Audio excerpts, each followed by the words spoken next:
Video start करने से पहले मेरी आप दोस्तों से ये गुजारिश है, अगर आप मेरे चैनल पर नए हैं तो मेरे चैनल को ज़रूर से सब्सक्राइब कर दो और बेल के आइकन पर लाजमी से क्लिक कर दो ताकि मेरी हर आने वाली वीडियो आपको बर वक्त मिल सके।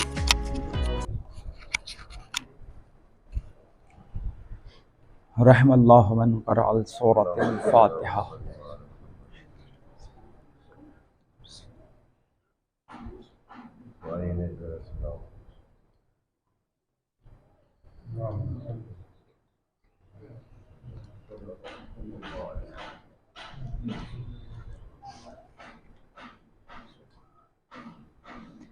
औज़ु बिल्लाहि मिनश शैतानिर रजीम।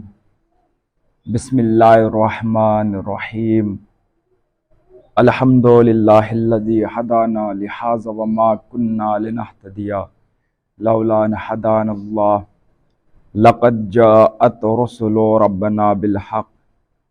अस्सलातु वस्सलाम व तहियतु वल इकराम मौला व मौलल कौनैन जद्दिल हसन वल हुसैन नबिल क़ासिम मुहम्मद व अला अहलि बैतिहि तय्यबीन अत्ताहिरीन अल मासूमीन अल मज़लूमीन अल मुंतखबीन अल मुंतजबीन व लअनतुल्लाहि अला अअदाइहिम अजमईन मिनल आन इला क़ियाम यौमिद्दीन। अम्मा बअद फ़क़द क़ाल अल्लाहु तआला फ़ी क़ुरआनिल मजीद। बिस्मिल्लाहिर रहमानिर रहीम। या अय्युहल्लज़ीना आमनू अतीउल्लाह व अतीउर रसूल व उलिल अम्र मिनकुम। सलावत पढ़े मुहम्मद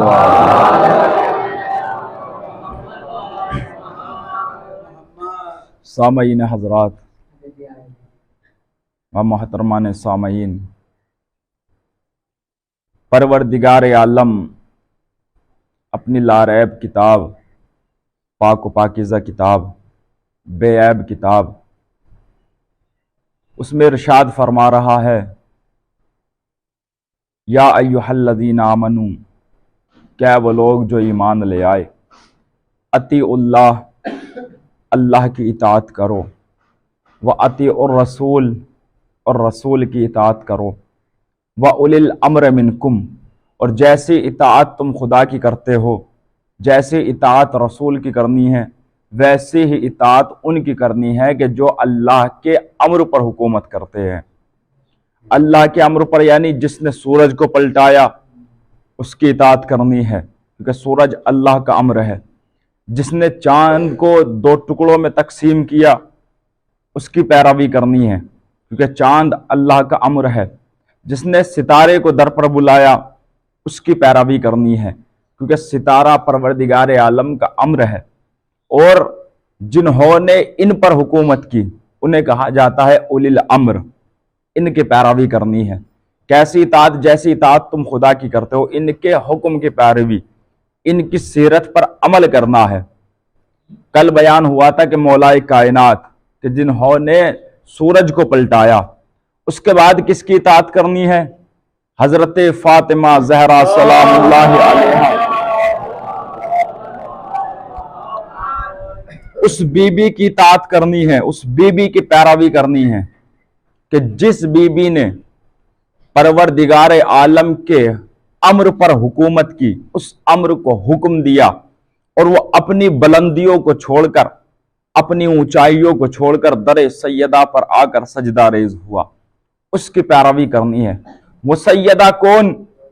वो सैयदा वो कि जिसके बारे में, जिसके लिए रसूल अल्लाह ने फरमाया, फातिमतो बज़अतो मिन्नी, फातिमा मेरा टुकड़ा है। देखिए जो यहां पर तर्जुमा होता है जिगर का टुकड़ा, जिगर का टुकड़ा नहीं है, लफ्ज जिगर के लिए कोई अरबी में इस्तेमाल ही नहीं। फातिमतो बज़अतो मिन्नी, फातिमा मेरा टुकड़ा है, मेरा हिस्सा है। इसका मतलब क्या है कि अगर मैं रसूल हूं तो फातिमा रिसालत का हिस्सा है, अगर मैं नबी हूं तो फातिमा नबूवत का हिस्सा है। मन अज़ाहा फ़क़द अज़ानी, जिसने फातिमा को अज़ियत दी उसने मुझे अज़ियत दी। मन अज़ानी फ़क़द अज़ा अल्लाह, जिसने मुझे अज़ियत दी उसने खुदा को अज़ियत दी। जिसने सैयदा को राजी किया उससे मैं राजी, जिससे मैं राजी उससे मेरा खुदा राजी। ये अल्लाह का रसूल कह रहा है। कौन? कि जिसके लिए अल्लाह ने फरमाया कि ये कुछ कलाम नहीं करता, कुछ कहता नहीं, कोई गुफ्तगू नहीं करता, जो भी कहता है वो वही इलाही कहती है। अल्फाज खुदा के होते हैं, जबान रसूल की होती है, यानी खुद कुछ नहीं कहता। वो रसूल कह रहा है कि जिसने सैयदा को अजियत दी उसने रसूल को अजियत दी, और रसूल को अजियत देने वाला लानतुल्लाह होता है, रजी अल्लाह नहीं होता। सलावात पढ़े मोहम्मद वाले मोहम्मद।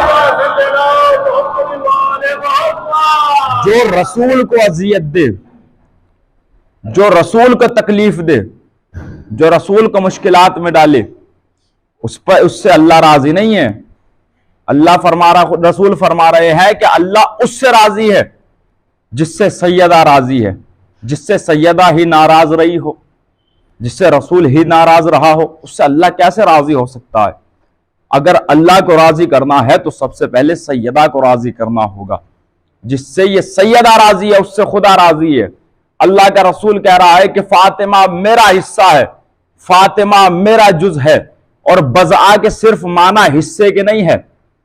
जो बज़आ कहा जाता है वो सिर्फ हिस्से के नहीं है, बल्कि बज़आ यानी फातिमा सिर्फ मेरा ही नहीं बल्कि रिसालत का हिस्सा है, रिसालत का जुज है, नबूवत का जुज है, नबूवत का हिस्सा है।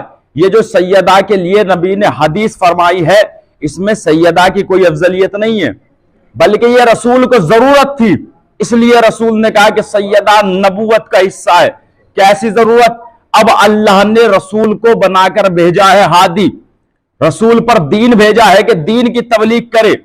अब अल्लाह ने शरीयत जो भेजी है उसमें मर्दों के अहकाम अलग है, औरतों के अहकाम अलग है। जो औरतों के अहकाम है वो मर्दों पर नहीं, जो मर्दों के अहकाम है वो औरतों पर नहीं।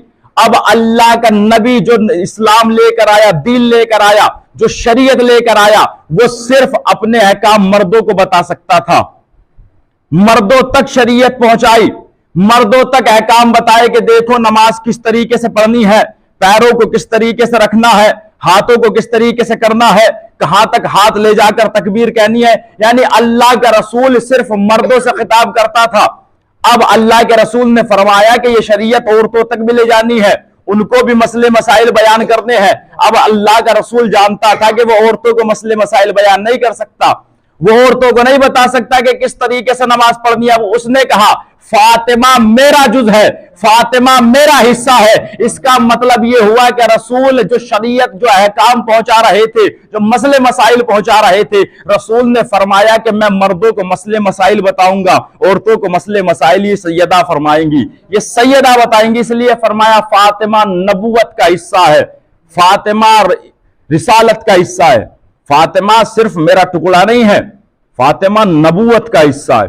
कौन सैयदा? वो सैयदा के जिसके लिए नबी ने फरमाया फातिमा अपने बाप की मां है, और उस सैयदा की उस जगह एहतराम करके इज्जत करके बताया कि जहां दौरे अल अरब में अपनी बेटियों को इंसान दरगोर कर दिया करता था, जिल्लत समझता था, वहां सैयदा का एहतराम करके बताया कि देखो बेटियां जिल्लत नहीं है, मगर शर्त यह है कि बेटियां सैयदा जैसी हो, शर्त यह है कि सैयदा जैसी। और इनको हमारे लिए नमूने अमल बनाया है, सैयदा को भेजा किस लिए? रसूल हम इसे ऐसे नहीं देंगे, तुम्हें हमारे पास आना पड़ेगा।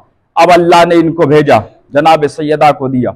सैयदा की वो अजमत, वो एहतराम कि जब रसूल अल्लाह बैठे हुआ करते थे और जनाब सैयदा आ जाया करती थी तो रसूल खड़े हो जाया करते थे, रसूल एहतराम में खड़े हो जाया करते थे। कौन रसूल? वो रसूल के जिसका एहतराम आदम पर वाजिब, जिसका एहतराम नूह पर वाजिब, जिसका एहतराम मूसा पर वाजिब, जिसका एहतराम ईसा पर वाजिब, जिसका एहतराम याकूब पर वाजिब, जिसका एहतराम यूसुफ पर वाजिब, यानी जिसके लिए तमाम अंबिया खड़े हो जाए उसे रसूल कहते हैं, और रसूल जिसके लिए खड़े हो जाए उसे बतूल कहते हैं। सलावत पढ़े मोहम्मद वाले मोहम्मद।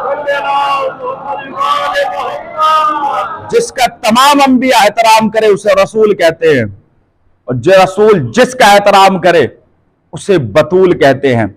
रसूल को आने वाला जमाना देख रहे थे कि एक जमाना ऐसा आएगा कि जहां पर सैयदा से सदाकत की गवाही मांगी जाएगी, और अल्लाह ने कुरान में कहा है कि जो नबी सादिक की मां हो उससे सदाकत की गवाही न लेना, जो नबी सादिक की मां हो उससे गवाही न लेना।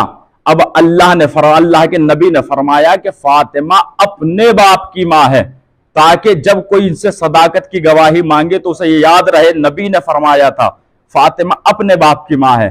कहते हैं कि सैयदा दरबार में गई फिदक लेने के लिए, सैयदा को फिदक की जरूरत ही नहीं थी, बाप की जरूरत ही नहीं थी, माल की जरूरत ही नहीं थी। देखिए फदक कहते किसे है, ये जो बाग था इसमें जो जंग इस्लाम हुआ करती थी, इसमें अगर मुसलमानों का खून या पसीना रसूल के साथ बहा, मुसलमानों ने रसूल के साथ मिलकर जंग की और उसमें जो माले गनीमत हासिल हुआ उसमें जितना हिस्सा रसूल का उतना आधा हिस्सा तमाम मुसलमानों में तकसीम कर दिया जाता था। जिसमें रसूल अल्लाह के साथ मिलकर सहाबियों ने मुसलमानों ने जंग की है उसमें आधा हिस्सा मुसलमानों का होता था। लेकिन जिसमें किसी मुसलमान का ना एक पसीने का कतरा बहा न एक खून का कतरा बहा, उसमें किसी मुसलमान का हक नहीं, उसमें सिर्फ अल्लाह के रसूल का हक है। बाग़ फिदक जो खैबर में मौलाए कायनात ने जिनसे जंग की थी, वो खैबर में अली से मार खाकर एक बाग़ फिदक, जो बाग उस फिदक नामी जगह है, वहां पर आकर रहने लगे। और क्या कर रहे थे, जो इस्लाम की तरफ लोग माइल हो रहे थे, जो इस्लाम की तरफ बढ़ रहे थे, उन्हें रोकने लगे, उन पर हमला करने लगे, उन पर जुल्म जोड़ करने लगे। जब ये बात रसूल अल्लाह को पता चली कि या रसूल अल्लाह फला इंसान फला लोग के जो खैबर से मार खाकर आए हैं वो फदक नामी जगह पर रह रहे हैं और वहां पर रहकर इस्लाम की तबलीग करने से रोक रहे हैं, लोगों को माइल होने से रोक रहे हैं, तो अब रसूल अल्लाह ने वहां पर उनके लिए मुसलमानों के मजमे को नहीं भेजा, सहाबियों के मजमे को नहीं भेजा, बल्कि किसे भेजा, मौलाए कायनात को, मौलाए कायनात को भेजा। क्योंकि वो जानते थे कि ये वही अली है कि जिससे वो लोग खैबर में मार खाकर आए हैं। जब मौलाए कायनात गए, उन्होंने मौलाए कायनात को आते देखा, सबने मौला से माफी मांगी और माफी मांगने के बाद कहा, या अली हम यहां से छोड़कर चले जाएंगे, आप हमें माफ कर दीजिए, अब हम कभी आपके रास्ते में नहीं आएंगे, ये जो फदक है ये हम आपके हवाले कर रहे हैं, बस आप हमारी जिंदगी को बख्श दीजिए, ये हमने आपके हवाले किया। बताइए इसमें किसी मुसलमान का खून बहा, किसी मुसलमान का पसीना बहा? मौलाए कायनात गए, वहां पर मौलाए कायनात को देखा और वो सब अपनी जान की एवज में वो फदक अली के नाम किया। अब मौलाए कायनात आए, उस फदक को रसूल के हवाले किया।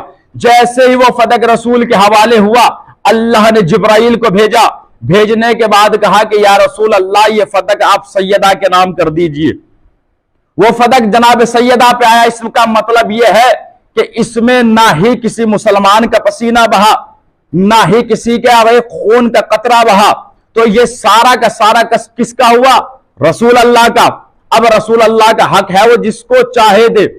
अब रसूल अल्लाह ने सैयदा को दिया, वो सैयदा पर आया, सैयदा ने उस बागात में अपने नौकरों को लगाया ताकि वो उस बागात में काम करे, मगर रसूल की वफात के बाद उसे छीन लिया गया।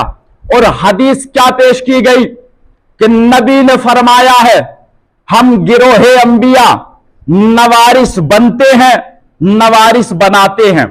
हदीस पेश की गई कि हम गिरोहे अंबिया, नबी ने फरमाया है, नबी फरमा कर गए हैं, हम गिरोहे अंबिया नवारिस बनते हैं, नवारिस बनाते हैं। ये वो हदीस उसने बयान की कि जिसने गदीर के मैदान में कहा था हस्बुना किताब अल्लाह, जिसने कहा था हमें किताब खुदा का काफी है, वो हदीस बयान कर रहे हैं। अब जब सैयदा को मालूम हुआ कि फिदक छीन लिया गया, बीबी दरबार आई। आने के बाद बीबी ने दरबार का में मुताला किया। अब बीबी से पूछा गया कि आप कौन है? बीबी ने यह नहीं कहा कि मैं वो हूं जो रसूल की बेटी हूं, मैं वो हूं कि जो अली की जोजा हूं, मैं वो हूं कि जो हसनैन की मां हूं। बीबी ने यह नहीं कहा, बीबी ने अपने तारुफ में कहा, अन्ननी फातिमा, तुम बस इतना जान लो कि मुझे फातिमा कहते हैं। बीबी ने दरबार में जब अपना तारुफ कराया तो रसूल के जरिए नहीं, अली के जरिए नहीं, हसनैन के जरिए नहीं, बीबी ने खुतबा फदक में एक लफ्ज कहा जिसमें यह है कि अन्ननी फातिमा, तुम बस इतना जान लो कि मुझे फातिमा कहते हैं। मैं कहूंगा बीबी रसूल के जरिए तारुफ कराती, अली के जरिए तारुफ कराती। शायद बीबी कहे कि मैं उनके जरिए तारुफ तो करा देती, मगर क्या तुमने नहीं देखा जब ये चादर में थे तो अल्लाह ने इनका तारुफ मेरे जरिए कराया था? कि तुमने नहीं देखा जब जिब्राइल ने सवाल किया था या रब्बे व मन तातल किसा, तो मेरे जरिए रसूल का तारुफ हुआ, मेरे जरिए अली का तारुफ हुआ। रसूल के जरिए मेरा तारुफ नहीं हुआ, अली के जरिए मेरा तारुफ नहीं। और बीबी दरबार में गई। अब जाने के बाद बीबी ने सवाल किया कि यह फदक मेरे बाबा का था, और बीबी एक कनीज को साथ लेकर गई जिसका तारीख में नाम मिलता है उम्मे ऐमन। वो कनीज जनाब अब्दुल्ला से जनाब रसूल खुदा तक, जनाब रसूल खुदा से जनाब सैयदा तक, यानी विरसे में वो कनीज आई जनाब सैयदा तक।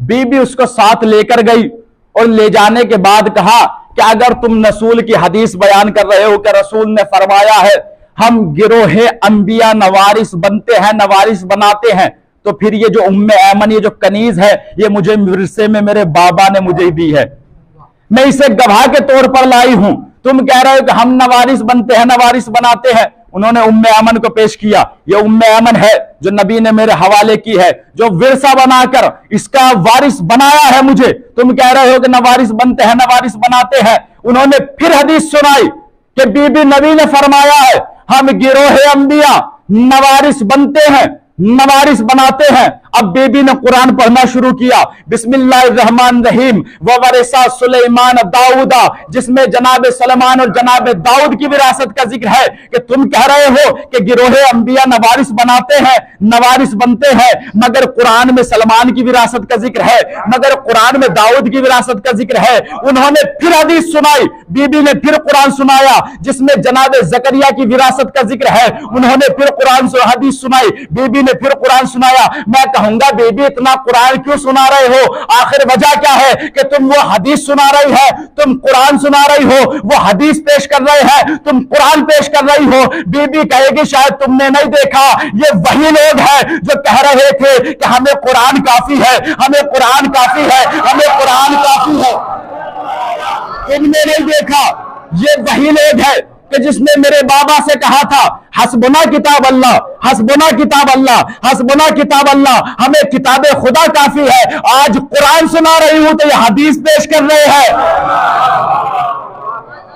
बीबी जब अल्लाह कह रहा था, अल्लाह का नबी कह रहा था इन्नी तारिकुम फीकुम सकलैन, दो चीजें तुम्हारे दरमियान छोड़े जा रहा हूं, कुरान अल्लाह की किताब, मेरी इतरत, मेरे अहले बैत। तो क्या कहा? अहले बैत की जरूरत नहीं, इतरत की जरूरत नहीं, हस्बना किताब अल्लाह, किताब खुदा काफी है। इसलिए बीबी ने कोई हदीस नहीं सुनाई, बीबी ने कोई रिवायत नहीं सुनाई, बीबी ने सिर्फ दो दलीलें दी।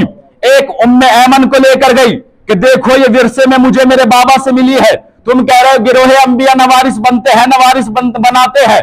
बीबी ने कुरान सुनाया, वो हदीस सुनाते रहे, बीबी कुरान सुनाती रही, वो हदीस सुनाते रहे, वो कुरान सुनाती रही। मैं कहूंगा बीबी इतना कुरान क्यों सुना रही हो? शायद बीबी कहे मैं कुरान सुनाकर इनके चेहरे से नकाबे उलटना चाहती हूं, इनके चेहरे को दुनिया के सामने पेश करना चाहती हूं।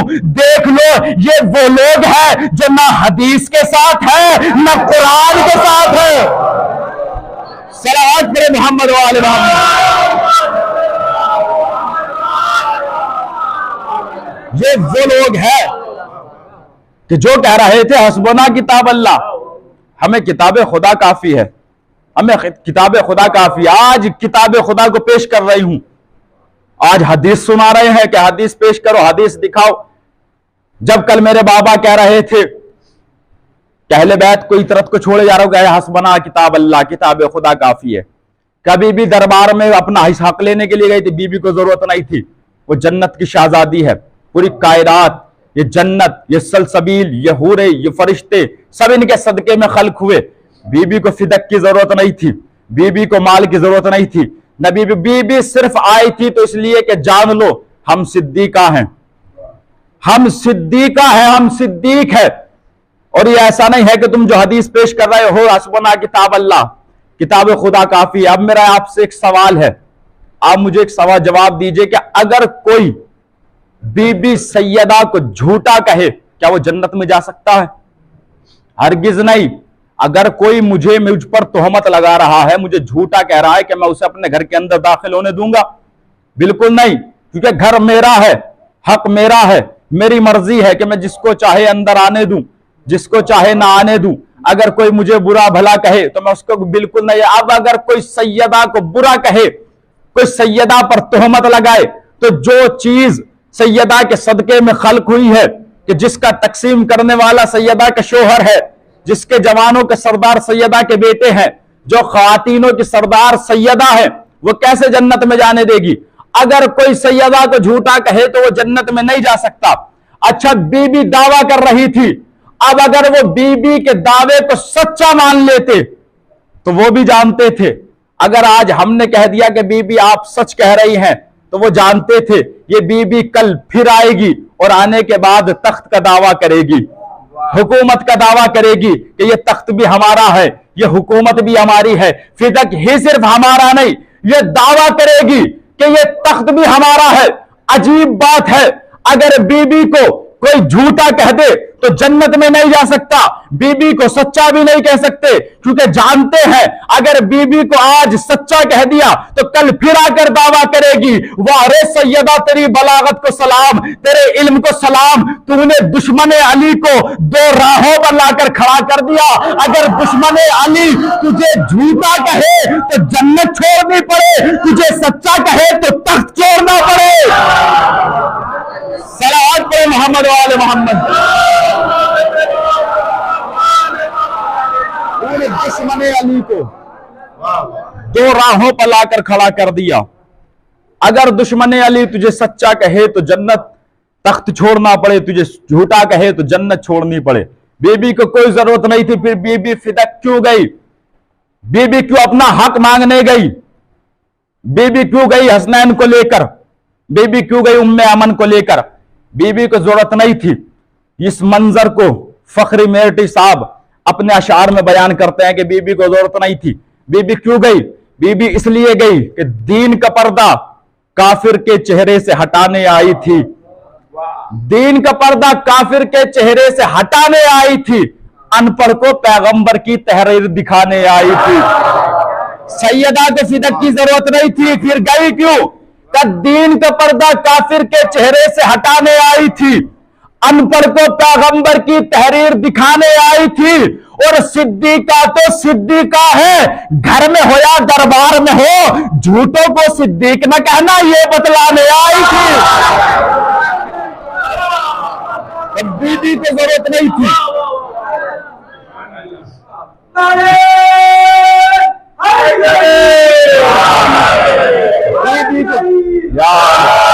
दीन का पर्दा काफिर के चेहरे से हटाने आई थी, अनपढ़ को पैगंबर की तहरीर दिखाने आई थी।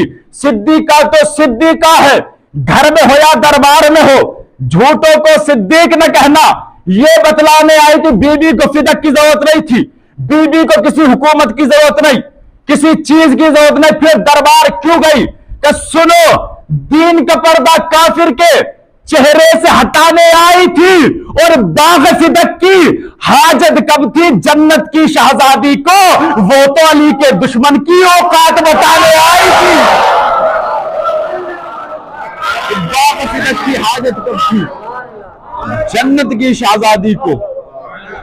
वो तो अली के दुश्मन की औकात बताने आई थी। और जहरा के खुतबे को मुकम्मल शाम में जब जैनब ने किया, तब जाकर हर दुश्मन की फिर अक्ल ठिकाने आई थी। बीबी को कोई जरूरत नहीं फिदक के लिए। बीबी सैयदा वो है कि जिनके सदके में ये कायनात खल्क हुई, यह आसमान इनके सदके में है, यह हूरें इनके सदके में है। और रसूल ने फरमाया फातिमा अपने बाप की माँ है, फातिमा अपने बाप की माँ है।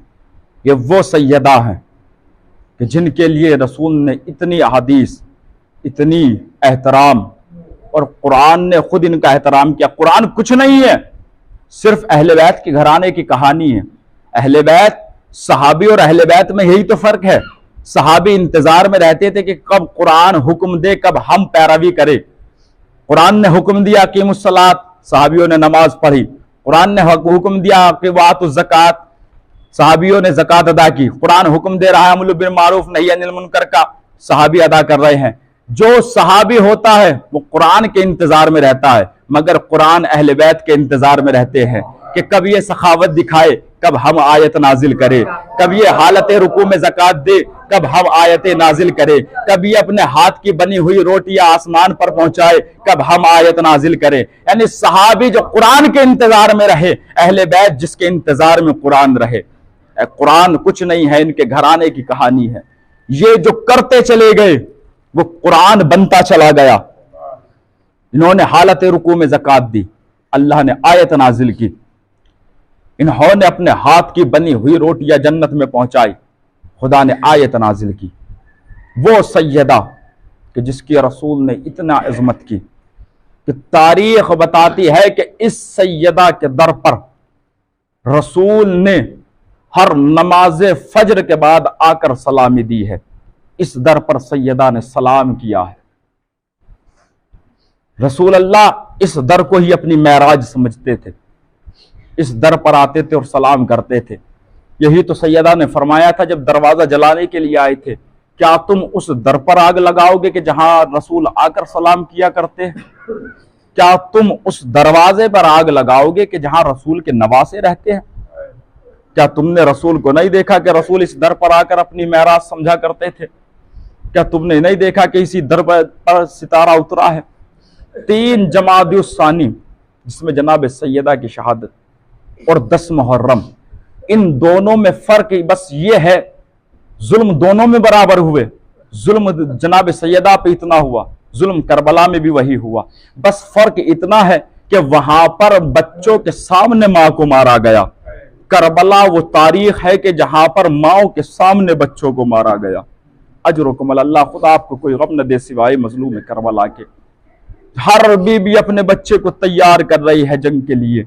का बेटा कल तुम्हें जाना है, कल तुम्हें अपने चचा पर कुर्बान होना है, कल तुम्हें अपने मामू पर कुर्बान होना है। अजरुकुम अल्लाह, खुदा आपको कोई गम न दे सिवाय मजलूम करबला के। जरा उस माँ के दिल से पूछिए कि जिस माँ ने बच्चों को पाला हो और उस माँ के सामने उनके बच्चे गर्म रेती पर पड़े रहे।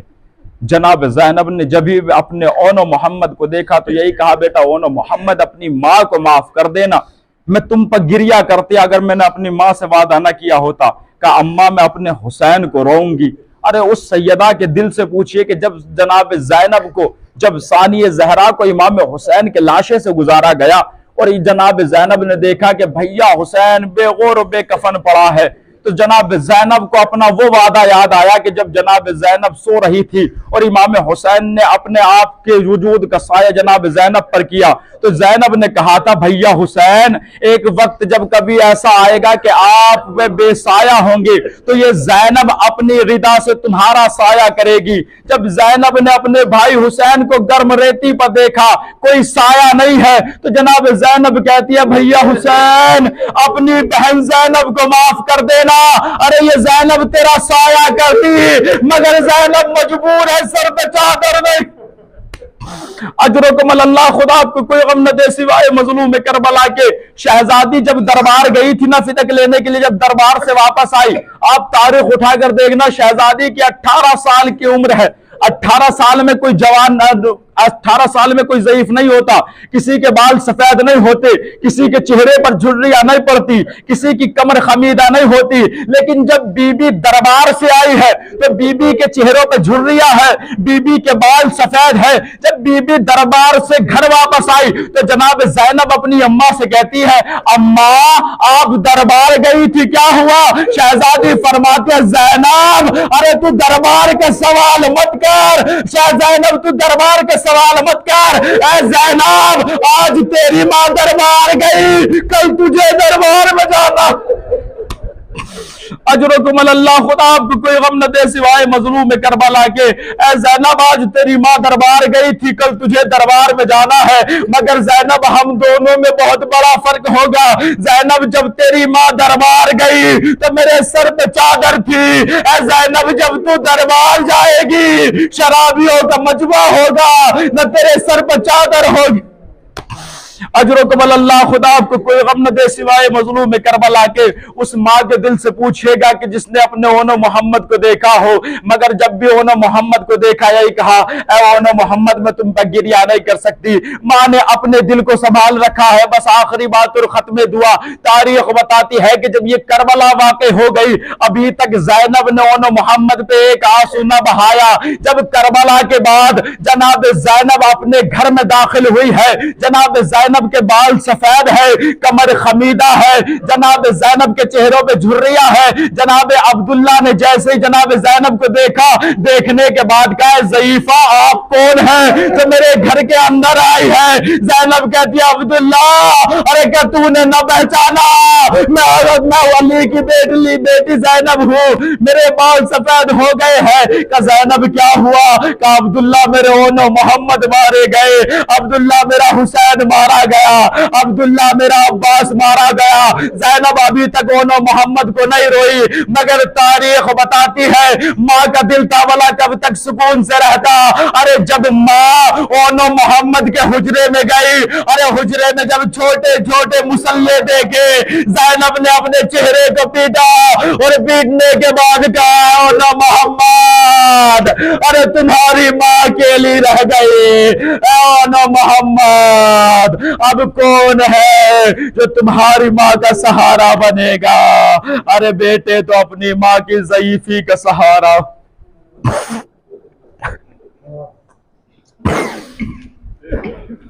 इन्ना लिल्लाहि व इन्ना इलैहि राजिऊन।